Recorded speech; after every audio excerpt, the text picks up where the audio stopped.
Veritas Acquitus by Bones Boy 15, Chapter 42, Food Chain. I fucking hate vegans. Kurama's growl caused Haku and Sasuke to exchange a quizzical look with one another. Those were not the words they expected the faunus to say when they dug him out from underneath the rubble he was buried under. They were expecting a proclamation of gratitude, or perhaps even maybe an appreciative bro hug. One of those brief but often used fist bumps would even be acceptable. The declaration of a dislike for a certain group of individuals with a specific taste in food was far from their minds as being a plausible reaction. "Oh, okay. Would you care to elaborate on that?" Sasuke asked while he offered Kurama his hand. Kurama scowled at him, opened his mouth, and then paused. A beat passed before he accepted Sasuke's help and allowed himself to be pulled to his feet. "No," he said. The faunus brushed off the lingering dust and pulled a spare set of sunglasses from his pocket. A portion snapped off and fell from his hand to the ground. Red eyes glowered at the ruined shades. "Son of a bitch, these were my favorite shades." "You have 60 pairs of shades," Sasuke said, an incredulously look on his face. He held his hands up in defense when Kurama snarled at him. "Which is normal, perfectly normal, not strange at all." "Kurama," Haku said as he put a hand on his friend's arms. "Aside from your sunglasses, are you hurt?" "No, at least I don't think so," Kurama said. He glowered at the remains of his sunglasses and then tossed them to the side. He kicked Rikudo up into his hand and squinted as he looked around. Once his eyes adjusted at the brightness of the area, they widened at the sight of dinner plates. "Guys," he turned to his two teammates. "What happened?" "That's what you want to know," Sasuke said. He and Kurama stared up at the crater that used to be their home. Sasuke sighed and patted Kurama's shoulders. "We won't learn anything if we just stand around like a couple of bowling pins." "And where do you suspect we go, fearless leader?" Kurama asked. A loud explosion drew their gaze to the right. The remains of a two-story building fell to the ground, and from it rose a large plume of smoke. "I would guess that way," Haku said. He reloaded Snowfall and glanced at the current team leader. He blinked in confusion at the annoyed stare sent his way. "What?" "Naruto broke you," Sasuke and Kurama grumbled. Haku chuckled and they rushed off towards the fallen building. They arrived in time to find Guy pull himself from the remains. "Unyouthful fiend," Guy said. He tried to get to his feet, let out a pain grunt, and fell to his knee. Sasuke caught him and lent him his shoulder to help the man stand up. A bright green with a massive gap caused by a missing tooth was given to him. My gratitude for your help, Sasuke. Your flames of youth burn much brightly." "Guy, please never say that to me again," Sasuke said. His eyes narrowed. "Or I will drop you. Ha! There! Much burning youth." Guy's hearty laughter shifted into a pained cough, droplets of blood escaping with each too rough hack. Haku moved to help keep Guy upright and looked at his back. He grimaced and looked at Kurama. "He's got an open wound easily 3 inches from his spine. Something punctured his lung." He said. Kurama winced. "Oh, almighty, what the hell happened, Guy?" Kurama asked. Guy used a hand to wipe the blood from his mouth, all hints of amusement or humor gone from his face. "Pain, the leader." Guy broke into another coughing fit. Kurama growled and tightened his grip around Rikudo. "Kurama, see if you can find any other injured." And an explosion cut Sasuke off. The 3 huntsmen in training turned to the newest and nearest tower of smoke. Sasuke looked at Kurama and saw his friend's eyes narrowed. "Kurama, nearest aura that feels like a healer's is about 40 clicks away to the east," Kurama grumbled. He rolled his eyes and shoulders. "Get going, Kurama. Now is the time to. Whatever is coming our way is oozing bloodlust, Sasuke." Kurama glared at his friend. He turned towards the smoke and shifted Rikudo into his spear form with a jerk of his arm. Guy will bleed out if we all have to play defense, and you'll move him faster if you and Haku work together." "How bad is it?" Sasuke asked. He scowled when Kurama didn't answer, and the fox's expressive tail remained pensive and still. Guy's wheezes started to sound flooded. Sasuke cursed and looked at Haku. "Let's go." "Right." Haku nodded at Kurama. "We'll be back as fast as we can. Don't do anything stupid." The faunus nodded, and the 2 boys picked Guy up. They headed east in hope to find Guy some help so that they could return to their team. teammate. The teammate in question slid into a defensive fighting stance, his spear held horizontally in front of him, and his left leg shifted back. Yeah, no promises on that, Haku, Kurama muttered. He braced himself and tightened the grip on his weapon. Seconds ticked by like hours, and the sun began to hide amongst the clouds. Kurama narrowed his eyes and reached out with his semblance to get a feel for what was coming. He was unprepared for the tsunami of horror that lashed out at him in retaliation. As though physically struck, he stumbled back. Red and black eyes were as wide as dinner plates, sensitively beat down. What the actual fuck is that? He breathed it out. The sheer amount of rage that was intertwined in the aura he sensed was palpable. Hell, it practically boiled his soul. He had to take a second to ponder why it felt like the blood-lusting aura boiled rather than burned. In that second of contemplation, the owner of the aura closed whatever little distance was between them, and a large bandaged mass barreled into Kurama's stomach. Whatever was left of his natural aura shield was gone, and blood rushed from his mouth to spittle through the air. He kept on his feet, but there were slight trenches beneath them now. Squinted eyes trailed off from the weapon in his gut to the shark-like grin that stared down at him. Well, would you look at what I found? The man said, his teeth spread into a toothy grin, almost like a shark's. A fluffy snack for Samihara. Oh, crap baskets! Kurama gasped as the sword he doubled over was pulled away. Instinctively, he wrapped an arm around his stomach. Shit, I think he actually broke something. Does it hurt? The man asked, his bandaged weapon wrapped over one shoulder and held up by one hand. Kurama looked up and glowered at the man. Though the blood trail from his mouth diminished, his intimidation diminished his intimidation factor. The man's toothy grin widened before he laughed.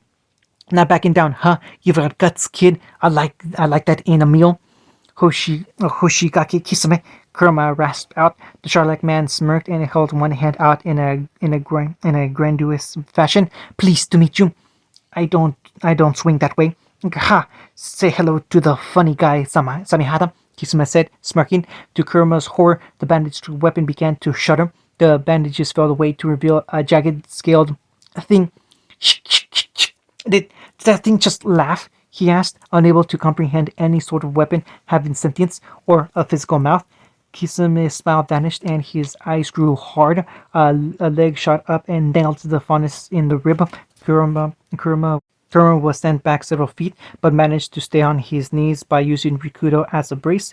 Kisame dropped the weapon from his shoulder and leveled it at Kurama. The Faunus gaped at the teethy grin that was at the tip of the weapon. It began to lap at the air with a long gray tongue and then licked its chops. The remaining bandages exploded off of the weapon and revealed a shark-like form.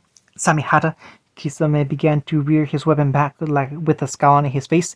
Is not a thing. Samihara is my partner. Calling him a thing is like calling me a thing. I'm not a thing. I'm a human. He dropped his arms and released Samihara's grip in a makeshift throw. The sword's mouth opened and a bestial roar echoed through the area. Kurama paled as roars of teeth flew at him. With the speed of a freight train, he dove to the side and rolled out of the way, swallowing the pained cry that wanted to escape his mouth from aggravating his injuries. Again, he used Rikudo to get back to his feet, panting heavily. His mouth tasted metallic, warm, and overly hydrated. He spat to the side, recording some rubble with his expelled blood. Samihara struck the ground behind him, bounced, and then flipped around to face him. It laughed again, a shrill shh, shh, shh, shh, that made him want to rip his ears off. The sword scales lifted up, and Kurama's danger sense flared. He leapt back when the scales shot out of the sword, and then the hair on his tail stood on edge. Again, do not tell me. The realization hit Kurama almost as hard as the fist that cracked him across the jaw and knocked him through the remains of a stone pillar. Rikudo flew from his grasp as he landed in a heap, shuddering and coughing up more blood. Like I said, the crunch of dirt beneath feet made the Faunus look up at the maskless grim. Kisame had a smile on his face once more, but there was now a glint in his eyes, a glint that reminded Kurama of a doll's eyes, empty, lifeless, like a shark's eyes. Kisame reached down and grabbed the Fonz by his neck. He lifted him from the ground in one hand, the other balled into a fist and pulled back for a punch. Samehada is my partner. I'm a human, and you're lunch. Kurama's eyes squeezed shut as the first fist flew. Kurama! Something wrapped around his waist and pulled him out of Kisame's grasp. He was caught by a frail form with a familiar aura signature. He relieved sob escaped from his mouth. Haku, I take back half of the bad things I've ever said about you. Only half. There was a slight smile on the adrenaline boy's face. Kurama leveled him with a small scowl. I think he broke my ribs, you ass. Sorry, Haku unwound snowfall from his wound from his waist and lowered him to the ground, but kept his wary gaze on the intrigued face of the man watching them. He humped Kurama, settled against a piece of debris. Don't mention it. The fondness peered around in a daze. Where's our fearless leader? He got held up. Haku formed a mirror, cracked snowfall through it, and retrieved Rikudo. He handed the staff to his friend, receiving a grateful nod in return. With what? Kurama tried to get up, but hissed and wrapped his arm around his chest. Haku put a hand on his shoulder. Family drama. They just dropped Guy off with the startled, horrified, and confused Sakura that had just arrived via Bullhead. They left the injured man to be tended to without more than a few words to the girl. The medics didn't chide them, thankfully, and instead focused on doing her part to help. Sasuke and Haku immediately turned back to sprint into Kurama's aid, but the former stopped abruptly, his gaze locked in a 1,000-year stare. Sasuke, we have to go back to help Kurama, Haku urged, grabbing his friend's arms to jostle him out of his stupor. A shock made him jerk away. What was that for?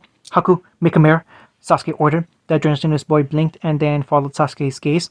Standing several feet away was a raven-haired man in the Fourth War's cloak. Extending from either sleeve were two hooked blades. The man's eyes were apathetic, as if what was to come didn't interest him in the slightest. He tilted his head. Sending away your teammate, Sasuke? Yes. Sasuke drew Amaterasu in a single gesture, and sparks of aura danced along his arms. He glanced at Haku. Go. Fine. Haku sighed. A mirror rippled into existence behind him, and he backed into it. He stopped halfway and gave Sasuke a pointed glare. But if you die because you did something stupid, I'll kill you. Now, Haku. The judge's boy vanished through his mirror, and the two brothers stared each other down.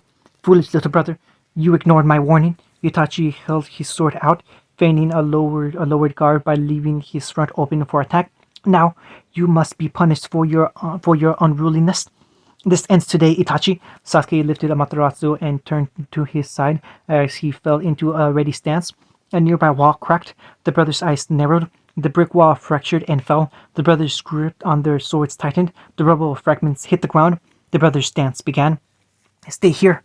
I'll keep your new friends busy, Haku said. He rose up to his feet and shifted Snowfall into its ranged form. The act drew an even larger smile from the shark-like man. Like I have a fucking choice, Kurama muttered. The boy looked at the grinning man, who had yet to move from his spot, apprehensively. I don't think I have to tell you who that is. No, he drains aura, and his sword is alive. I know. Haku nodded. He reached behind him and pulled out the mask that he kept clipped on his belt. Kurama shot him a bewildered look. You know? He's from Fog, Kurama. Haku lifted the mask to his face, but stopped. He stared at the mask's interior for a minute. You know, if I owned a watch, I'd be staring at it really condescending right now, Kisame called over to them, especially since I have such a delicate lunch waiting for me. Whatever hesitation that Haku had vanished, and he pulled the mask onto his face. He balled his free hand into a fist, while the other that held Snowfall tightened around the grip. When he stood 10 feet away from the blue-skinned behemoth of a man, he stopped. Hoshigaki Kisame, maskless grim of the bloody fog. Haku narrowed his eyes behind his mask. I'd say it's nice to see you again, but considering you just tried to beat my teammates to death, it would be a terrible lie. Have we met? Kisame arched the brow, though his grin didn't dim in the slightest. Hakuyuki, former apprentice of Zabuza Momochi. Kisame whistled. Well, ain't you the hottest shit in town? Though based on the state of the shithole, that's not saying much. I believe I should tell you that for your crimes against the people of Remnant, Faunus especially, I'm not going to try to take you in. If the man could see Haku's eyes, they would look like walls of steel. I'm going to kill you. Are you now? Kisame chuckled. He beckoned with his hand, and Samehada jumped to it. The massive sword was swung up and rested on his shoulder. Hear that, Samehada? Momochi's former apprentice is going to kill us. Shh, shh, shh, shh. I'm going to say this once, and only once. Surrender, and you might live to see another day. You are precious, Kisame laughed. Haku sighed. He figured this wouldn't work, but it was worth a shot. I'm sorry, it has to be this way. He held Snowfall up and fired. A single dust needle shot past Kisame's arm, nicking his sleeve. The criminal's eyes eyed the damage and laughed harder. Was that a warning shot? I thought you were going to kill... Kisame dropped Samehada to the ground and stumbled back, revealing a small ice mirror that had formed beneath his feet. The shark-like man grabbed onto the needle that had pierced his groin and yanked it out. Lucky for Kisame, nothing vital was hit, but now he was wary. That needle had bypassed his aura shield. How the fuck did it do that? Your death will not be quick. It will not be painless. Haku steadied his aim with his other hand. For every person, faunus or human, you ever did wrong, I shall deal back their pain with interest. I'll start with your intestines. Cocky little shit, aren't you? Kisame took Samehada in both the hands, and his eyes glazed over as he shot back to his feet. I'm going to enjoy this. Steel clashed as their swords locked up. Itachi's twin blades crossed in front of him, while Sasuke's Amaterasu tried to slice through the fence. The struggle caused their faces to be inches away from one another. Two black cloaks glared into crimson orbs. The elder gradually gained advantage, though he didn't seem to be strained. You are fine. You are still so weak, Sasuke. You lack hatred. That is why you will never kill me. Itachi's eyes narrowed and shifted to reveal his semblance. The red within them darkened, and 3 commas appeared around the people. Slowly, the commas began to widen and merged, while also displacing the pupils from its place in the center of the eye. It seems that you must be taught again. Sasuke's widened eyes suddenly shrank closed, and he grit his teeth. Itachi let out a small breath that anyone with a smidge of talent in reading Uchiha micro mannerisms could tell he was amused by the act. Stalling? No. Sasuke's eyes snapped open, revealing crackling orbs of black aura. A large smile spread across his face to reveal a mouth and teeth that matched the eyes. Winning.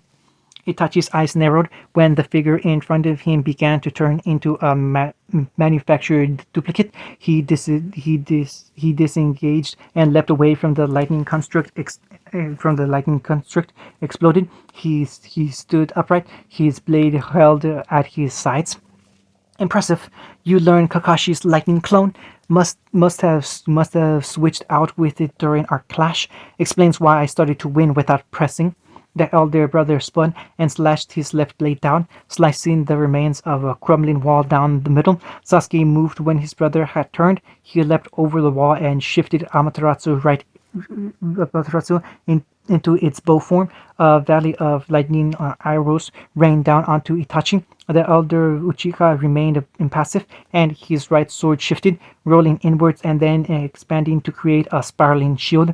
Debris shot up to launch onto the shield and protected the man from the energy fired down upon him.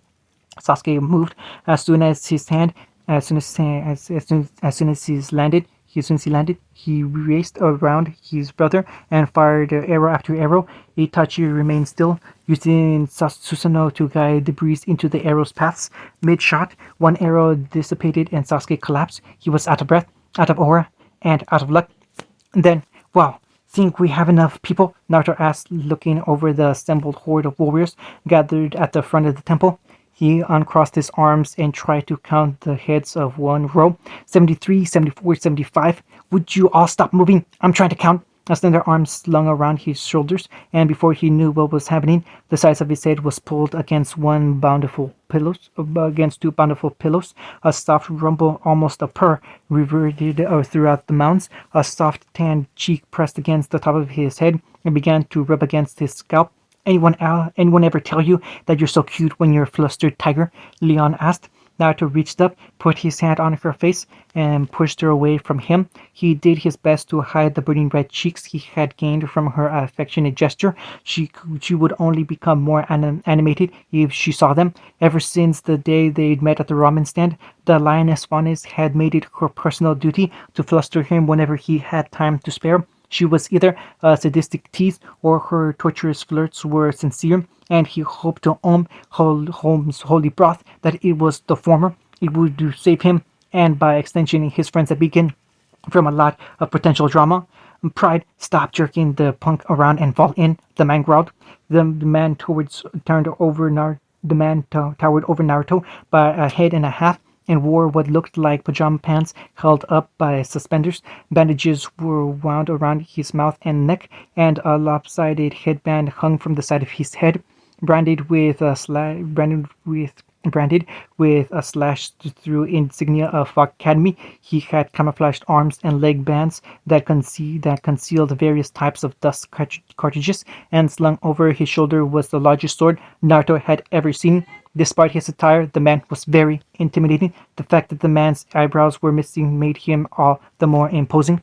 You suck, Sabu. Leon glowered at the man before she hugged Naruto one more time. She playfully nipped at his earlobe and gave him a kiss on his now bright red cheeks. See you later, tiger. If you get too banged up, let me know. I've got a doctorate in overnight house calls. Pride, the man Leon called Zabu, barked at her. Behind him, the squadron under his command straightened and bullets of sweat shot from their brows. Yeah. Don't twist your suspenders in a knot, Zabu. Leon rolled her eyes as she walked over to her spot with the man's squad. Naruto tried to ignore the pointed, exaggerated sway in her steps, but he was only mortal. The glance he may or may not have taken would have allowed him to compare Leon's toned rear with the same firm behind that his Yanging girlfriend had. There would be no way for him to determine which was better, because no matter how hard he might have tried to compare them, if he did hypothetically take a look, both bottoms were matched in shape, form, and size. Naruto, blessed by the toad sages that came before me, for my mind was wandering to dangerous territories, Naruto thought, relieved to have something draw his attention away from where it was moments before. The blonde looked down to his left at the elderly woman that stood beside him. Sup, ma? He asked. Shima, who insisted to any that interacted with her, save for a certain lava-using asshole that Naruto did not get along with, to call her mom, had a red cloth bundle in her arms that she offered up to him. Intrigued, he took the offered gift and held it out. It unfolded to reveal a cloak with three-quarter sleeves and black flames along the hemming. His eyes went wide, and he looked back down at the elder. Your father wore it often after he started our training, Shima said. It's symbolic more than anything, but most still recognize it for what it means. And what's it mean? Naruto slipped the coat on and found the sleeves to be large enough to not hinder his movements or his gauntlets, and the length wasn't too long to trip him up.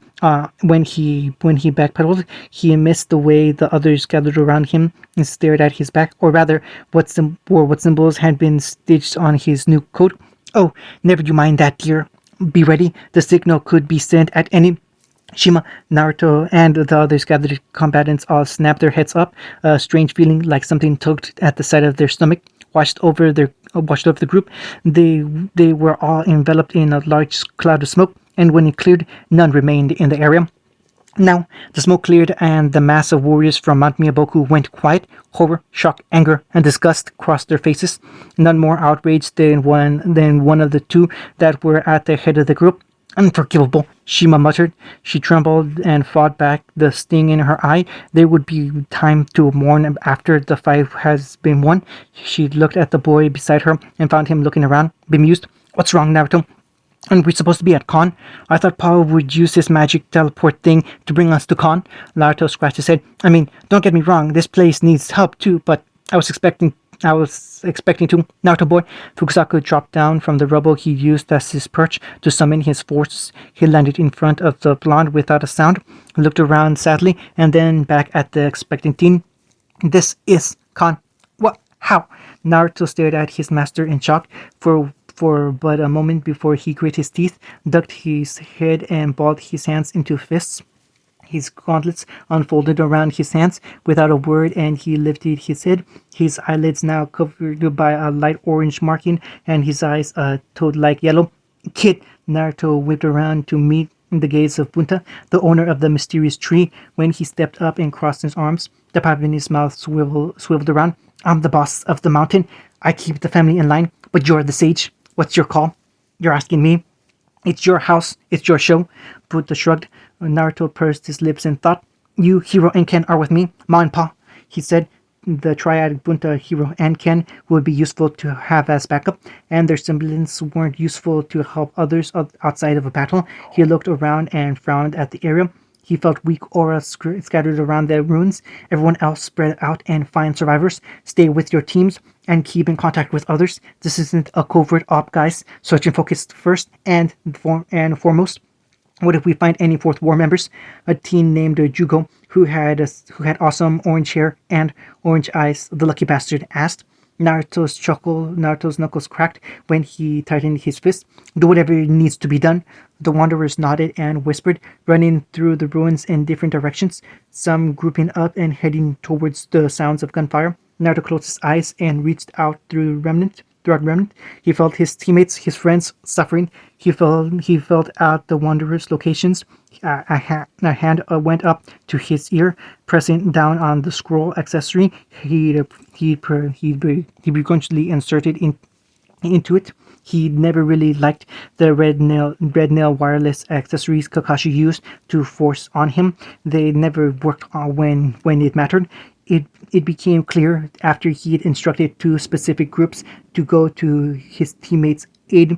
The area that Fukusaku described as faint and unnatural, simplification ever there was one. The aura was cold, detached, and in torment. While simultaneously angry, bitter, and hot, his eyes snapped open, and an unnoticeably small slit appeared to bisect the toad-like pupils. Found you. He narrowed his eyes and frowned. Wordlessly, he and the elders shot off towards the aura's location. The triad followed them. He pressed his fingers to his ears again. His eyes flashed, and the slits became a bit more pronounced, to the point that if you looked for it, you would see it. Unbeknownst of the growing issue, Naruto pressed on the red nail earbud. Stay away from the commander's monument. Pain is mine. End of chapter 43, and most likely chance the series.